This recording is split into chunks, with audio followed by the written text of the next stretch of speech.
ನಮಸ್ಕಾರ ಕರ್ನಾಟಕ ಬಿಗ್ ಬಾಸ್ನ ಎಲ್ಲ ಸ್ಪರ್ಧಿಗಳು ಮತ್ತೊಮ್ಮೆ ದೊಡ್ಡ ಮನೆ ಹಬ್ಬಕ್ಕೆ ಪಾಲ್ಗೊಂಡರು. ಅದೇ ರೀತಿಯಾಗಿ ಅಶ್ವಿನಿ ಗೌಡ ಅವರು ಅರ್ಧಕ್ಕೆ ಎದ್ದೋದ್ರ ಅಥವಾ ಈ ಒಂದು ಟಿ ಆರ್ ಪಿಗಾಗಿ ಈ ಒಂದು ದೊಡ್ಡ ಮನೆ ಹಬ್ಬವ ಅಥವಾ ಕಲರ್ಸ್ ಕನ್ನಡವನ್ನು ಎತ್ತಿಡುವುದಕ್ಕೋಸ್ಕರ ಕಲರ್ಸ್ ಹಬ್ಬವ ಒಂದು ರೀತಿ ಅರ್ಥ ಆಗ್ತಿಲ್ಲ. ಇದು ಬಿಗ್ ಬಾಸ್ ಸ್ಪರ್ಧಿಗಳ ಹಬ್ಬವ ಅಥವಾ ಟಿ ಆರ್ ಪಿಗಾಗಿ ನಡೀತಿರುವಂತಹ ಹಬ್ಬವ ಮತ್ತೊಂದು ರೀತಿಯಲ್ಲಿ ಕರ್ನಾಟಕದ ಜನತೆಗೆ ಒಂದು ರೀತಿಯಾಗಿ ಖುಷಿ ಪಡಿಸುವಂತಹ ಒಂದು ಉದ್ದೇಶ ಏನಪ್ಪ ಅಂದರೆ ನಿಮ್ಗೆ ಆಗಲೇ ಈಗ ಆಲ್ರೆಡಿ ಗೊತ್ತಿರುವಂಗೆ ಬಿಗ್ ಬಾಸ್ ಸೀಸನ್ ಒಳಗೆ ಯಾವ ಸೀಸನ್ ನಡೆದರೂ ಕೂಡ ಈ ರೇಂಜ್ಗೆ ಆರ್ಭಟ ಇರಲಿಲ್ಲ, ಈ ರೇಂಜ್ ಸುದ್ದಿ ಇರಲಿಲ್ಲ. ಯಾವಾಗ ಗಿಲ್ಲಿ ಬಿಗ್ ಬಾಸ್ ಮನೆ ಕಾಲು ಇಟ್ಟಿದ್ದ ಅವನು ಗಿಲಿ ಅಂದರೆ ಬಿಗ್ ಬಾಸ್ ಸೀಸನ್ ಮುಖಾಂತರ ಕಲರ್ಸ್ ಕನ್ನಡ ಟಾಪ್ ಒಳಗೆ ಹೋಗಿತ್ತು. ಆ ಟಾಪ್ ಆಗಿರುವಂಥ ಸುದ್ದಿ ಇವಾಗ ಏನಾಗತೈತಿ ಪಾಪ ಈ ಇತ್ತೀಚೆಗೆ ಏನಾಗ್ಬಿಡೋದು ಜಿ ಕನ್ನಡದವರು ಹೊಸ ಕಾರ್ಯಕ್ರಮ ಮಾಡಿ ಜನರನ್ನು ಮನಸ್ಸು ಹಿಡಿದು ಅವರು ತಮ್ಮ ಕಡೆ ಎಳ್ಕೊಂಬಿಡ್ತಿದ್ರು. ಇದ್ದಿದ್ದು ಬದಲೆಲ್ಲ ಟಿ ಆರ್ ಪಿ ಅವರೇ ಬೆಳ್ಕೊಂಬಿಡ್ತಿದ್ರು. ಸೊ ಕಲರ್ಸ್ ಕನ್ನಡಕ್ಕೆ ಇರುವಂಥದ್ದು ಒಂದೇ ಒಂದು ದಾರಿ, ಬಿಗ್ ಬಾಸ್ ದಾರಿ. ಆ ಬಿಗ್ ಬಾಸ್ ಇದೀಗ ಮುಗಿದು ಬಿಡ್ತಿ. ಆದರೆ ಬಿಗ್ ಬಾಸ್ ಮುಗಿದಿರ್ಬೋದು, ಬಿಗ್ ಬಾಸ್ದು ಏನು ಕ್ರೇಜ್ ಐತಲ್ಲ, ಇದು ಗಿಲ್ಲಿ ಎಲ್ಲರ ಹೋಗಲಿ ಆತನದೊಂದು ಕ್ರೇಜು, ರಕ್ಷಿತಾ ಎಲ್ಲರ ಹೋಗಿ ಹಾಕಿದೊಂದು ಕ್ರೇಜು, ಕಾವ್ಯ ಎಲ್ಲಿಗಾರ ಹೋದ್ರೆ ಹಾಕಿದೊಂದು ಕ್ರೇಜು, ಮ್ಯೂಟೆಂಟ್ ರಘು ಎಲ್ಲಿಗೆ ಹೋತಾನ ಆತನದೊಂದು ಕ್ರೇಜ್, ಎಲ್ಲರದು ಒಂದೊಂದು ರೀತಿ ಕ್ರೇಜ್ ಆಗಿ ಬರೋಬ್ಬರಿ ಜನಕ್ಕೆ ಮನಸ್ಸಿನೊಳಗೆ ಕುಂತು ಬಿಡೈತೆ. ಒಟ್ಟು ಬಿಗ್ ಬಾಸ್ ಮರೆಯುವಂಥ ಸೂಚನೆನೇ ಇಲ್ಲ. ಸೊ ಹಂಗಾಗಿ ಇದನ್ನು ತಿಳ್ಕೊಂಡಂಥ ಕಲರ್ಸ್ ಕನ್ನಡದವ್ರು ಏನು ಮಾಡಿದ್ರು, ಹೊಸ ವಿಚಾರ ಮಾಡಿದ್ರು. ನೋಡೋ ಈಗ ಸದ್ಯ ನಮ್ಮದು ಬಿಗ್ ಬಾಸು ಮುಗಿದು ಬಿಟ್ಟೈತೆ, ಟಿ ಆರ್ ಪಿ ಬರೋದು ಒಂದು ಸ್ವಲ್ಪ ಕಡಿಮೆ ಆಗೈತೆ. ಯಾಕಪ್ಪ ಅಂದ್ರೆ ಧಾರಾವಾಹಿಗಳು ಬಿಟ್ಟರೆ ಧಾರಾವಾಹಿಗೆ ಬರೋ ಇನ್ಕಮ್ ಬರ್ತಿರ್ತದೆ, ಅದು ಯಾವಾಗಲೂ ಅದರದ್ದು ಏನು ತೊಂದರೆ ಇಲ್ಲ. ಬಟ್ ಈ ಹೊಸ್ದಾಗಿ ಏನು ಕಾರ್ಯಕ್ರಮಗಳು ಮಾಡ್ತಾರೆ ಅದರಿಂದ ಭಾಳಷ್ಟು ದುಡ್ಡು ಅವರಿಗೆ. ಸೊ ಈ ಕಾರ್ಯಕ್ರಮಗಳು ಈಗ ಯಾವಿಲ್ಲ ಕಲರ್ಸ್ ಕನ್ನಡದೊಳಗೆ. ಸೊ ಹಂಗಾಗಿ ಅದು ಯಾವುದು ಕನ್ನಡಕ್ಕೆ ಹೋಗಿಲ್ಲ ಅಂತ ಮಾಡ್ತಿದ್ರು, ಅದು ಕೂಡ ಇಲ್ಲ. ಅದಾದ ನಂತರ ಅದು ಯಾವಾಗ ಗಿಲಿಗಿಲಿ ಅಂತ ಮಾಡ್ತಾರೆ, ಅದು ಜೂನಿಯರ್ಸ್ ಕಿಲಾಡಿಗಳೇ ಯಾರು ಬಂದಾರಪ್ಪ, ಅದಂತೂ ಏನು ನಡೆಯಂಗಿಲ್ಲ. ಗೊತ್ತಾಗ ನಿಮ್ಗೆ ಆಲ್ರೆಡಿ ಕಲರ್ಸ್ ಕನ್ನಡ ಕಾರ್ಯಕ್ರಮಗಳಿಗಾಗಿ ಮೀಸಲಿಟ್ಟಿಲ್ಲ, ಬಿಗ್ ಬಾಸ್ಗಾಗಿ ಮಾತ್ರ ಕಲರ್ಸ್ ಕನ್ನಡ ಇಟ್ಟಿರ್ಬೋದು. ಈ ಜಿ ಕನ್ನಡ ಕಾರ್ಯಕ್ರಮಗಳು ಜಾಸ್ತಿ ಮಾಡೋದು. ಸೊ ಅವರು ಒಂದಷ್ಟು ವಿಶೇಷ ಕಾರ್ಯಕ್ರಮಗಳು ಮಾಡಿ ಮನಸ್ಸು ಎಳೆದು ಅಂತ ನಿಮ್ಗೆಲ್ಲರಿಗೂ ಗೊತ್ತದ. ಆದರೆ ಇವಾಗ ವಿಚಾರ ಏನಪ್ಪ ಅಂದರೆ ಇಡೀ ಬಿಗ್ ಬಾಸ್ ಸೀಸನ್ 12 ಎಲ್ಲ ಸ್ಪರ್ಧಿಗಳು, ರಕ್ಷಿತಾ ಆಗಿರ್ಬೋದು, ಗಿಲ್ಲಿ ಆಗಿರ್ಬೋದು, ಸ್ಪಂದನ ಆಗಿರ್ಬೋದು, ಧನುಷ್ ಆಗಿರ್ಬೋದು, ಅಭಿಷೇಕ್ ಆಗಿರ್ಬೋದು, ಮಾಡೋ ನಿಪ್ನಾಳ್ ಆಗಿರ್ಬೋದು, ಮತ್ತೊಬ್ಬರು ಯಾರಪ್ಪ ಕಾವ್ಯ, ಅದೇ ರೀತಿಯಾಗಿ ಅಶ್ವಿನಿ ಗೌಡ, ಮ್ಯೂಟೆಂಟ್ ರಘು, ಎಲ್ಲರೂ ಯಾರ್ಯಾರು ಸ್ಪರ್ಧಿಗಳಿದ್ರು ಎಲ್ಲರೂ ಬಂದ್ಬಿಟ್ರು. ಅದ್ರ ಜೊತೆಗೆ ಮಲ್ಲಮ್ಮನೂ ಬಂದಾಳ. ನೀವೆಲ್ಲ ಈಗ ಆಲ್ರೆಡಿ ಪ್ರೋಮೋ ನೋಡಿರ್ತೀರಿ. ದೊಡ್ಡ ಮನೆ ಹಬ್ಬ ಫೆಬ್ರವರಿ 14ಕ್ಕೆ ಐತೆ ಅಂತ ನಿಮ್ಗೆ ಎಲ್ಲರಿಗೂ ಗೊತ್ತದ. ಫೆಬ್ರವರಿ 14ಕ್ಕೆ ಯಾಕೆ ಇಟ್ಟರು, ಅವತ್ತು ಲವ್ವರ್ಸ್ ಡೇ ಅದ. ಎಲ್ಲರೂ ಏನಪ್ಪ ಅಂದರೆ ಈ ಕಾವ್ಯಂದು ಮತ್ತು ಗಿಲ್ಲಿದು ಒನ್ ಸೈಡ್ ಲವ್ ಸ್ಟೋರಿ ನಡೆದಿದ್ರೆ, ಈ ಕಡೆ ರಕ್ಷಿತಾ ಮತ್ತು ಗಿಲ್ಲಿ ತುಂಬ ಇಷ್ಟ ನನಗೆ ಗಿಲ್ಲಿ ತುಂಬ ಇಷ್ಟ ಅಂತೇಳಿ ರಕ್ಷಿತ್ ಎಲ್ಲ ಕಡೆ ಹೇಳಕತ್ತಿಬಿಟ್ಟಾಳ. ಸೊ ಹಂಗಾಗಿ ವಿಚಾರಗಳು ಒಂದಷ್ಟು ಜನರ ಮಧ್ಯೆ ಇನ್ನೂ ತಲೆಯಿಂದ ಹೊರಗೆ ಹೋಗಿಲ್ಲ, ಜನರು ಅದನ್ನು ನೋಡೋದು ಬಿಟ್ಟಿಲ್ಲ ಅನ್ನುವಂಥ ಕಾರಣವನ್ನು ಗಮನಿಸಿರುವಂಥ ಕಲರ್ಸ್ ಕನ್ನಡ ಇವತ್ತು ಇದೇ ಒಂದು ಯಾವುದೋ ಒಂದು ಏನರ ಕಿಲಗಡೆ ಮಾಡಿ ಒಂದಷ್ಟು ಟಿ ಆರ್ ಪಿ ಎಳ್ಕೊಂಬ ಅನ್ನುವಂಥ ವಿಚಾರದೊಳಗೆ ಮಾಡಿರ್ಬೋದು ಅನ್ನುವಂಥದ್ದು ನಾನು ವಿಶೇಷಪ್ಪ. ಇನ್ನೊಂದು ವಿಶೇಷ ಏನಪ್ಪ ಅಂದ್ರೆ ದೊಡ್ಡ ಮನೆ ಹಬ್ಬಕ್ಕೆ ಬಂದಿರುವಂಥ ಎಲ್ಲ ಸ್ಪರ್ಧಿಗಳು ಕೂಡ ಅದ್ಭುತವಾಗಿ ಅಲ್ಲಿ ಆ್ಯಕ್ಟಿಂಗ್ ಮಾಡ್ಯಾರ. ಒಂದಷ್ಟು ಕಾಮಿಡಿ ಗೇಮ್ಸ್ ಅದಾವ, ಒಂದಿಷ್ಟು ಅದಾದ ನಂತರ ಮಾತುಕತೆಗಳಿದಾವ. ಪ್ರೋಮೋದೊಳಗೆ ಕಾವ್ಯ ಮತ್ತು ರಕ್ಷಿತಾ ಜಗಳಾಡ್ರಿ ಅಂತೇಳಿ ಸುಮ್ಮನೆ ಹುಚ್ಚುಚ್ಚಾಕಾರ ಹೇಳಕತ್ತಿಬಿಟ್ಟಾವ ಕೆಲವೊಬ್ರು. ಅದು ಏನು ಜಗಳ ಅಲ್ಲ, ಅವ್ರು ಅದ್ರೊಳಗೆ ಜಗಳಾಡಿದ್ದೇ ಮರ್ತು ಬಿಟ್ಟಾರ. ಇನ್ನು ಇಲ್ಲಿ ಬಂದು ಯಾಕೆ ಜಗಳ ಮಾಡಕ್ಕೆ ಹೋಗ್ತಾರ, ಸುಮ್ಮನೆ ಕಾಮಿಡಿ ಮಾತಿನೊಳಗೆ ಗಿಲ್ಲಿಗೆ ಏನೋ ಅಂತಾರೆ, ಅದನ್ನು ಪ್ರೋಮೋದೊಳಗೆ ಕಟ್ ಮಾಡಿ ಹಾಕ್ಯಾರ.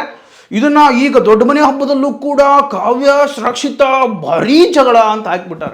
ಎದಕ್ಕೆ ಹಾಕ್ತೀರಿ ಇಂಥವೆಲ್ಲ? ಅವೇನು ಭಾರಿ ದೊಡ್ಡ ಜಗಳ ಅಲ್ಲ, ಏನು ತಲೆ ಹೋಗುವಂಥ ಜಗಳ, ಏನು ಆಸ್ತಿ ಮನೆ ಮಠ ಮಾರ್ಕೊಂತ ಜಗಳ, ದೊಡ್ಡ ಜಗಳ ಏನಲ್ಲ. ಸುಮ್ಮನೆ ಕೌಂಟ್ರ್ ಕೊಡ್ತಾರೆ, ಅವು ಗೇಮ್. ಅದು ಅವ್ರದ್ದೊಂದು ಗುಂಪು ಮಾಡಿರ್ತಾರೆ, ಇವ್ರದ್ದೊಂದು ಗುಂಪು ಮಾಡಿರ್ತಾರೆ. ಆ ಗುಂಪಿನೊಳಗೆ ರಕ್ಷಿತಾ ಮತ್ತು ಇವರೆಲ್ಲರೂ ಒಂದು ಸೈಡ್ ಇತ್ತಪ್ಪ ಅಂದರೆ ಇದರೊಳಗೆ ಗಿಲ್ಲಿ ಕಾವ್ಯ ಒಂದು ಸೈಡ್ ಇರ್ತಾರೆ. ಈ ಗಿಲ್ಲಿ ಕಾವ್ಯ ಒಂದು ಸೈಡ್ ಇತ್ತಪ್ಪ ಅಭಿಮಾನಿಗಳು ಒಂದಷ್ಟು ಖುಷಿ, ಭಾಳ ಖುಷಿ. ಆದರೆ ನನಗೆ ಖುಷಿ ಇಲ್ಲ. ನನಗೆ ಗಿಲ್ಲಿ ರಕ್ಷಿತಾ ಒಂದು ಸೈಡ್ ಇದ್ರೆ ಒಂದು ಸ್ವಲ್ಪ ಖುಷಿ ನನಗೆ. ಯಾಕಪ್ಪ ಅದು ನಿಜವಾದಂಥ ಪ್ರೀತಿ. ಅದು ಈ ಕಡೆ ಇವನು ಅದನ್ನು ಬಯಸ್ತಾ ಇಲ್ಲ, ಆಕೆ ಅದನ್ನು ಸ್ವಾರ್ಥವಾದಂಥ ಪ್ರೀತಿ ರೀತಿ ನೋಡ್ತಾ ಇಲ್ಲ. ಬಟ್ ಕಾವ್ಯ ವಿಚಾರದಲ್ಲಿ ಏನಪ್ಪ ಅಂದರೆ ಈಗ ಗಿಲ್ಲಿ ಕ್ರೇಜ್ ನೋಡಿ, ಗಿಲ್ಲಿ ಅಭಿಮಾನಿ ಬಳಗವನ್ನು ನೋಡಿ, ಗಿಲ್ಲಿಯ ಮನಸ್ಸನ್ನು ಇಡೀ ಕರ್ನಾಟಕ ಜನತೆ ಗೆದ್ದಾರ. ಇನ್ನು ನನ್ನ ಮನಸ್ಸು ಗೆಲ್ಲೋದು ಯಾಕೆ ಸುಳ್ಳು ಅಂತೇಳಿ ವಿಚಾರ ತಿಳ್ಕೊಂಡಿರ್ತಕ್ಕಂಥ ಕಾವ್ಯ ಗಿಲ್ಲಿ ಮೇಲೆ ಒಂದಷ್ಟು ಪ್ರೀತಿ ಬಂದಿರ್ಬೋದು. ನೀವೀಗ ಆಲ್ರೆಡಿ ಕೆಲವೊಂದಷ್ಟು ಕಡೆ ನೋಡಿರಿ, ಗ್ರೀನ್ ಸಿಗ್ನಲನ್ನು ಕೊಟ್ಟಾಳೆ. ಯಾಕೆ ಹೋಗ್ಬಾರ್ದು, ನಾವಿಬ್ಬರು ಲಾಂಗ್ ಡ್ರೈವಿಂಗ್ ಯಾಕೆ ಹೋಗ್ಬಾರ್ದು, ಮದುವೆ ಆದ್ರೆ ತಪ್ಪೇನು ಅಂತಕ್ಕಂಥ ಭಾಳಷ್ಟು ವಿಚಾರಗಳು ನೋಡ್ಯಾರ. ಮತ್ತು ಅವರಿಬ್ಬರು ಲಗ್ನ ಆದಂಥ ಫೋಟೋಗಳು AI ಒಳಗೆ ಮುಖಾಂತರ ಹಂಗಿಂಗೆ ಮಾಡಿ ಒಂದಷ್ಟು ಫೋಟೋ ಜೋಡಿಸ್ಯಾರ.